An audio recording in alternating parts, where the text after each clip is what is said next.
and I am bringing my very favorite side to make, Ina Garten's fennel au gratin potatoes. You will be everyone's favorite if you bring this to your next family gathering. So we start by sauteing our fennel and onions in a little bit of olive oil and butter until they're soft. So I've got about a tablespoon of butter and then 2-ish tablespoons of a nice olive oil. Once your butter's all melted, you can put the fennel and the onions in. And it says to use a saute pan, but I find that it's easier to do it in a higher sided pot because they will fall out when you mix it up. Just mix that up so that the olive oil and butter gets kind of coated over all the vegetables. And we're just gonna let this cook over a medium heat until they're just soft. It doesn't need to be caramelized because they will continue to cook in the oven. While that's cooking, I'm going to butter my baking dish. This way your potatoes won't stick when you try to serve them. Now that that's all greased up, I'm gonna set this to the side. This is about what you want your vegetables to look like. You can see they're like nice and soft. I have about 2.5 pounds of russet potatoes. I did them with a mandolin earlier, so they're nice and thin.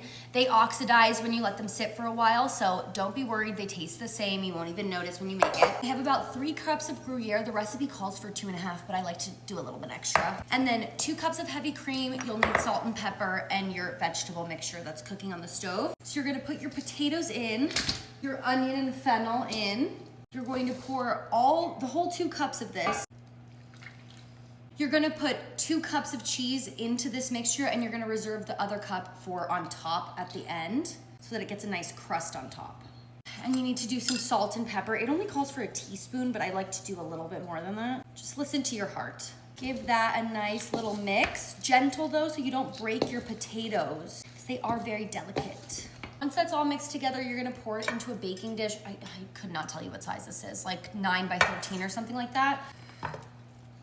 Just pour it in and then even it out. Some people like to lay these like by hand. I really don't. It tastes the same. Like if you want to lay it like piece by piece so that it looks prettier, go ahead, but I don't have enough time for that. Once you have it all laid in the baking dish, sprinkle the rest of this cheese on top to make a nice little blanket. And then she's gonna go into the oven at about 350 degrees for an hour to like an hour and a half, depending on your oven's temperature. Tell me this does not look insane. This is the final product. Now it needs to sit for like 10-15 minutes and we can serve it up. So I'll probably reheat it a little bit when we get to my grandparents' house, but you will be the star of the show at your family gathering if you bring this dish.